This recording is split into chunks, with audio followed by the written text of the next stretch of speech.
पूर्व मंत्री सज्जन सिंह वर्मा द्वारा बीजेपी के राष्ट्रीय महासचिव कैलाश विजयवर्गीय पर दिए गए विवादित बयान के बाद बीजेपी भी अब कांग्रेस पर हमलावर हो चली है। बीजेपी नेताओं ने मीडिया से रूबरू होते हुए कहा कि कांग्रेस ने हिंदू धर्म का अपमान किया है। दरअसल प्रदेश में होने वाले उपचुनाव को लेकर नेताओं के बीच इन दिनों जुबानी जंग तेज हो चली है। हाल ही में सांवेर में कांग्रेस नेता सज्जन सिंह वर्मा द्वारा भाजपा के राष्ट्रीय महासचिव कैलाश विजयवर्गीय पर आपत्तिजनक बयान देने के बाद सियासी पारा गर्मा गया है, जिसे लेकर बीजेपी नेताओं ने कांग्रेस पर जमकर निशाना साधा है। बीजेपी नेता बाबू सिंह रघुवंशी ने कहा कि बाल बढ़ाना हिंदू धर्म की संस्कृति है।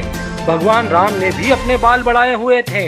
ऐसे में सज्जन सिंह वर्मा द्वारा केश बढ़ाने को पाखंड बताकर हिंदू धर्म का अपमान किया गया है। केश बढ़ाकर पूजा पाठ करना पाखंड है, ये एक हिंदू विरोधी पार्टी के नेता ही कह सकते हैं।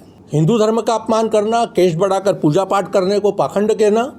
बीजेपी के प्रदेश प्रवक्ता उमेश शर्मा ने कहा कि सज्जन सिंह वर्मा जीतू पटवारी ने मर्यादा का उल्लंघन किया है। जिस दिग्विजय को चुन्नू मुन्नू कहने पर सज्जन वर्मा का कलेजा धधक और फवक रहा है, उसी दिग्विजय को वे मां की गाली देते हैं, जिसके साक्ष्य हमारे पास है। कांग्रेस नेताओं का अहंकार इन दिनों सिर चढ़कर बोल रहा है। अपने नेता दिग्विजय सिंह जी के लिए जो उन्होंने शब्द उपयोग करे थे, वो मेरे पास साक्ष्य के रूप में वीडियो है। आप सब लोगों ने उन वीडियो को देखा है। आज दिग्विजय सिंह को चुन्नू मुन्नू कहने पर उनका कलेजा धकर पकर कर रहा है। एक समय उसी दिग्विजय सिंह जी को उन्होंने लिटरली मां की गालियां बकी थी और सार्वजनिक रूप से बकी थी, और उसका साक्ष्य है हमारे पास। इधर बीजेपी नेता गोविंद मालू ने कहा कि कांग्रेस के पास न मुद्दे हैं, न नेटवर्क है और न नीतियां हैं। कांग्रेस भाजपा नेताओं की लोकप्रियता से घबराकर इस तरह के बयान दे रही है। तंत्र मंत्र हमारी संस्कृति में है। गोविंद मालू ने कांग्रेस को चेताते हुए कहा कि अगर इस तरह की बयानबाजी नहीं रुकी तो हम कांग्रेस नेताओं के निजी जीवन और घोटालों का खुलासा करेंगे।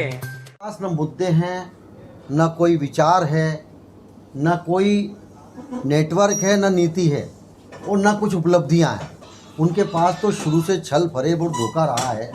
हमारे नेताओं की लोकप्रियता से घबराकर मंत्र तो हमारा भारतीय संस्कृति का आभूषण भी है और हमारा आराध्य है। मंत्र को हम रोज उच्चारण करते हैं। जो अब इस तरह की भाषा का यदि उपयोग करेंगे तो हम इनके खिलाफ और इनके जो निजी जीवन के बारे में जो हमारे पास जानकारियां हैं, हम उसको भी साझा करेंगे और हम उनको भी लोगों के सामने लाएंगे।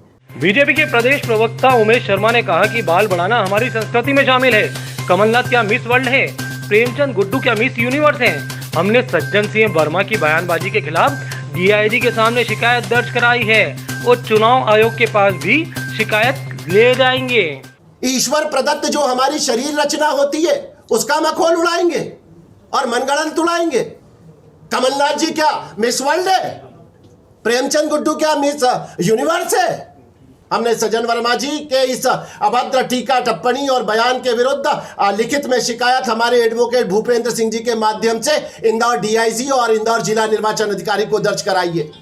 और अगर जांच के उपरांत प्रकरण दर्ज नहीं करा जाता है तो भारतीय जनता पार्टी की जो हमारी चुनाव संचालन समिति है, उस चुनाव संचालन समिति के माध्यम से हमारा प्रतिनिधि मंडल जाकर भेंट करेगा और प्रकरण दर्ज करने की मांग करेगा। कुल मिलाकर सांवेर के संग्राम में नेताओं के विवादित बयानों से न सिर्फ राजनीतिक उबाल बढ़ रहा है, बल्कि राजनीति का स्तर भी गिरता हुआ दिखाई दे रहा है। अब देखना ये होगा कि इस बयानबाजी का मतदाताओं पर कितना और कैसा असर पड़ता है।